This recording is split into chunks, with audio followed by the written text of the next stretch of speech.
오늘 본문에 보면 모세의 족보 이야기가 쭉 나옵니다. 표현대로 그 집안의 어른들부터 여러 인물들, 일가 친척들 쭉 명단이 쭉 나와요.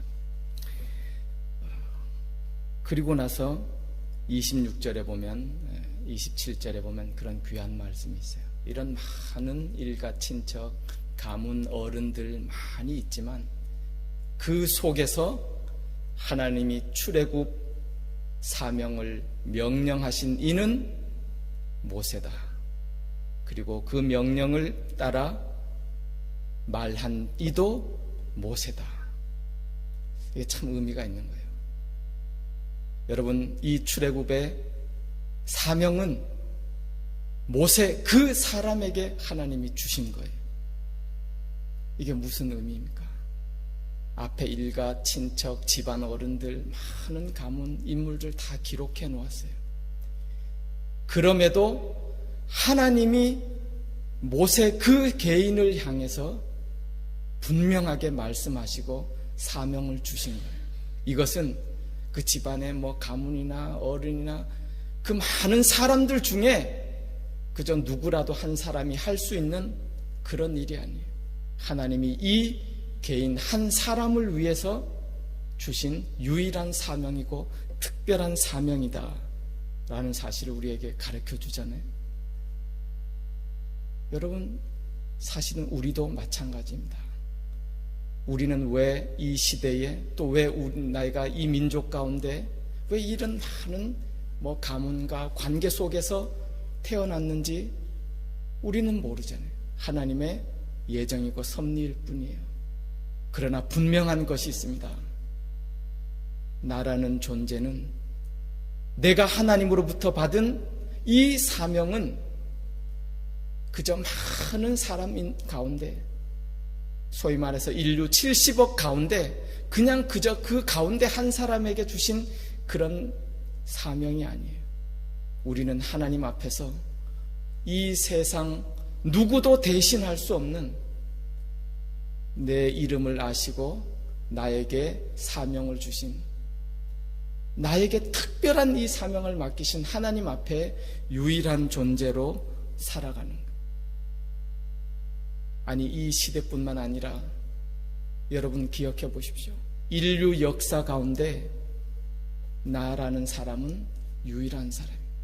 하나님 앞에 유일한 그런 존재예요. 그래서 천하보다 귀한 존재예요.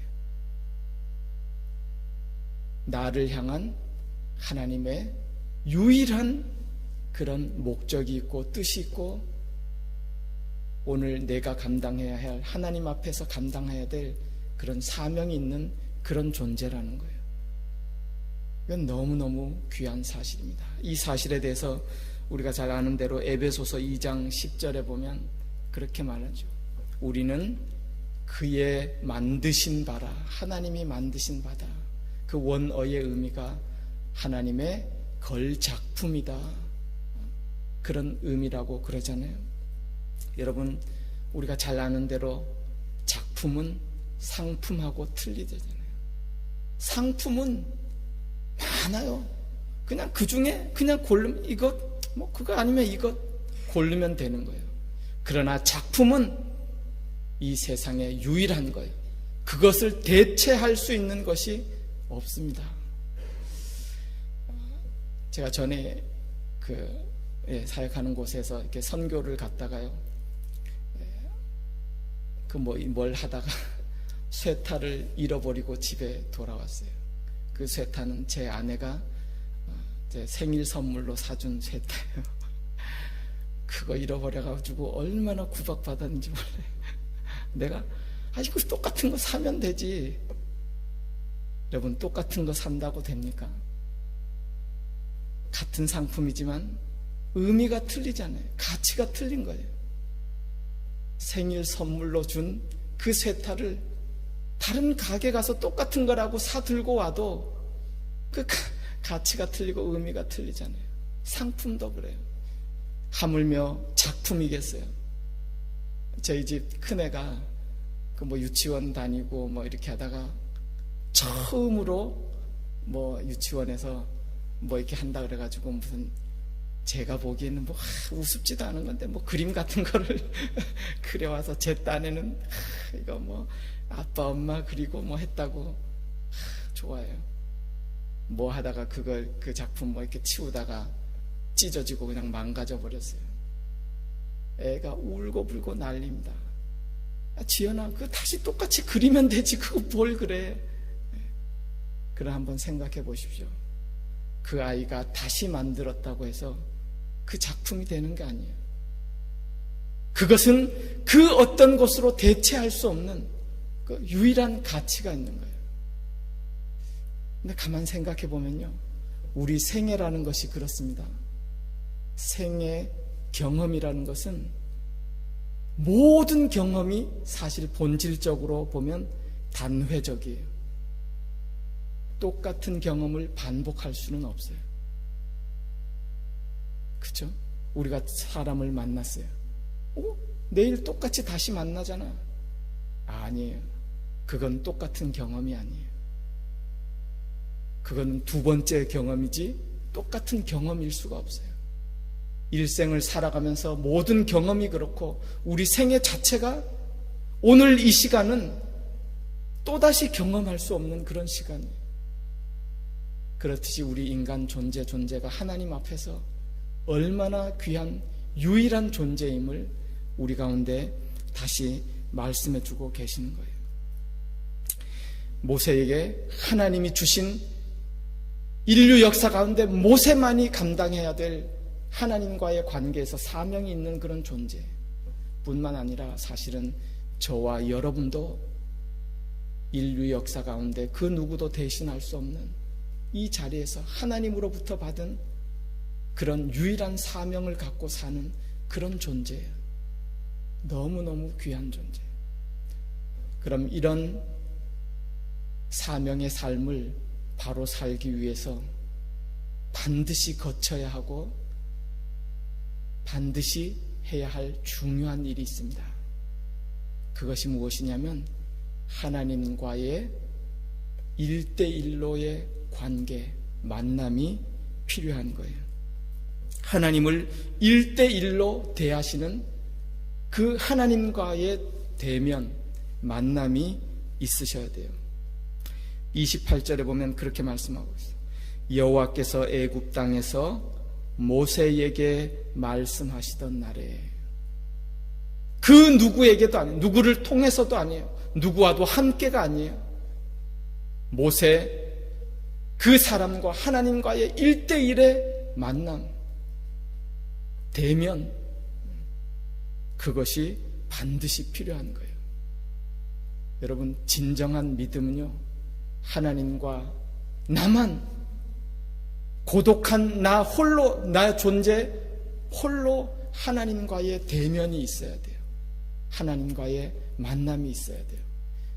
물론 우리가 같이 공동체적으로 하나님의 은혜를 받고 체험하기도 해요. 그러나 가만 보십시오. 이 세상 누구와도 함께가 아니라 홀로 하나님과 대면하는 경험이 있어야 돼요. 홀로 하나님 앞에서 하나님의 말씀을 듣는 경험이 있어야 돼요. 그것이 없으면 다 시험 풍파 가운데 넘어지고 받았던 은혜도 다 떠내려가고 그런 걸 볼 수 있어요. 예수님이 그런 말씀하시죠. 기도할 때에 어디에 들어가서 기도하라고요? 골방에 들어가서 기도하라. 공간을 의미하는 것이 아니에요. 홀로 하나님과의 독대의 시간이 있어야 돼요. 하나님과의 만남이 있어야 되는 거예요. 하나님 앞에 그렇게 단독자로 홀로 서너 하나님과의 만남, 하나님과의 대화, 하나님과의 홀로 설 수 있는 사람이 믿음의 사람이에요. 그 사람이 우리에게 주신 사명의 삶을 사는 세상에서도, 세상과의 관계에서도 바로 설 수 있는 거예요. 하나님이 그렇게 세워주세요. 그 말씀을 7장 1절에 보면 이렇게 표현하고 있죠. 여호와께서 모세에게 이르시되 볼지어다 내가 너를 바로에게 신같이 되게 하였은즉. 무슨 말씀이에요? 모세는 하나님 앞에 단독자로 선 사람이에요. 하나님과 대면한 사람이에요. 이 사람만이 세상과의 관계에서 하나님이 붙들어 주셔서 하나님이 원하시는 모습으로 세상과 관계 맺을 수 있는 거예요. 하나님과의 홀로 설 수 없는 사람은 세상 앞에서도 제대로 설 수가 없어요. 뿐만 아니라 하나님 앞에 홀로 바로 설 수 없는 사람은 이웃 형제와의 관계에서도 바로 설 수가 없어요. 예수님이 그런 말씀해 주셨죠. 너의 이웃을 뭐같이 사랑하라고요? 너의 몸과 자신같이 사랑하라. 내 홀로 내 자신 스스로 하나님 앞에 바로 선 그 경험, 하나님 앞에 대면한 그 경험이 있어야 형제와의 관계에서도 바로 관계를 맺어갈 수 있는 거예요. 하나님 앞에 홀로 나서서 하나님과 대면하는, 하나님과 대화하는 그런 참 믿음의 시간을 가지실 수 있기를 바랍니다. 하나님 앞에 내가 홀로 선다, 그 상징적인 의미를 가지고 있는 곳이 성경에 보면 광야예요. 광야는 아무도 없잖아요. 광야에서 하나님이 만나 주신 상징적인 의미가 있어요. 근데 광야는 원어가 미드바르라는 말을 써요. 근데 미드바르라는 말은 어디에서 왔냐 하면 다바르라는 말에서 왔어요. 다바르라는 말은 하나님의 말씀을 듣고 따라 순종한다, 그런 의미가 있어요. 이 말에서 또한 지성소, 하나님이 임재한다, 지성소라는 드바르라는 말이 왔어요. 다 같은 말이에요. 굉장히 의미가 있어요. 여러분, 광야, 내가 홀로 있는 곳, 그곳이 어느 곳이에요? 그곳이 하나님의 임재를 경험하는 거예요. 그곳에서 하나님의 말씀을 듣고 순종하는 그런 힘을 얻고 참다운 믿음을 경험하는 곳이에요. 여러분, 혹시 혼자다라는 그런 느낌을 받으실 때가 있습니까? 아무도 나를 몰라주는 것 같고, 아무도 나를 돕거나 사랑해주는 것 같지 않고, 이해해주는 사람 없고, 오히려 내 자신을 다 오해하는 것 같고, 홀로 남은 듯 여겨지는 때가 있습니까? 그렇다면 오히려 이렇게 생각하십시오. 내가 홀로 있는 이 시간, 하나님이 나를 만나 주시려는 시간이구나. 내가 홀로 하나님 앞에 서서 하나님이 내게 주시는 말씀을 듣는 시간이겠구나. 하나님이 내게 은혜 베풀어 주는 시간이겠구나 생각하시고 하나님 앞에 나아가시고 하나님의 음성에 귀를 기울이는 시간이 되시기를 바랍니다. 그때에 분명히 하나님이 말씀하시죠. 내 홀로 하나님 앞에 서서 내가 하나님의 음성을 듣습니다. 내가 하나님의 은혜를 체험합니다.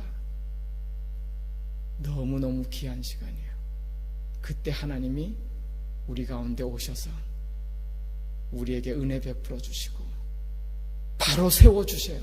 바로 일으켜주세요. 그 힘으로 우리는 세상에서 바른 관계를 맺고 이웃 형제에게도 바른 관계를 맺고 하나님의 주신 사명을 잘 감당하면서 믿음으로 넉넉히 승리하게 될 줄 믿습니다. 저와 여러분, 너무너무 귀한 존재예요. 보십시오. 전 인류 가운데 나라는 유일한 존재, 하나님이 내 이름을 아십니다. 내 상황을 아십니다. 다른 사람과 비교할 것 없어요. 큰 일, 작은 일, 업적이 많고 적고 필요 없어요. 하나님이 내게 주신 유일한 이 사명, 하나님 앞에서 은혜 받고 음성 듣고 감당하십시오. 하나님이 믿음의 삶에서 넉넉히 이기도록 은혜 베풀어 주시고 인도해 주실 줄 믿습니다. 오늘 본문에 보면은요, 근데 마지막에 이런 말씀이 있어요. 7장 7절이죠. 그들이 바로에게 말할 때에 모세는 80세였고 아론은 83세였더라.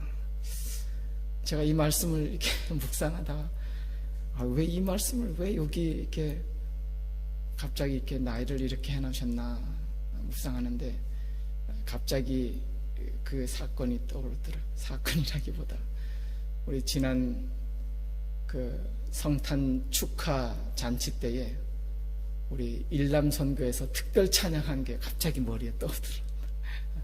물론 가사는 이렇게 개사했지만 내 나이가 어때서 그 찬양한 게 떠오르더라고요. 그때 뭐라 그러셨어요? 내 나이가 어때서 은혜 받기 딱 좋은 나이인데 내 나이가 어때서 전도하기 딱 좋은 나이인데 사랑하기 딱 좋은 나이인데 그 찬양이 이렇게 생각나더라고요. 오늘 본문 말씀에 보면 또 그런 말씀이기도 해요. 모세가 80, 아론이 83세. 나이가 무슨 상관이에요? 그렇죠? 그렇습니다. 상황이 무슨 문제, 내 드러난 주위의 무슨 모든 관계 상황, 그게 다 무슨 문제예요? 내가 하나님 앞에 고독하게 홀로 서서 하나님의 은혜를 체험하고 하나님의 주신 사명 받고 감당하는데 그런 것들이 다 무슨 상관이에요? 그런 하나님 앞에서 홀로 선 하나님과의 단독자로서의 만남, 거기에서 진정한 믿음을 발견하게 됩니다. 은혜를 발견하게 됩니다.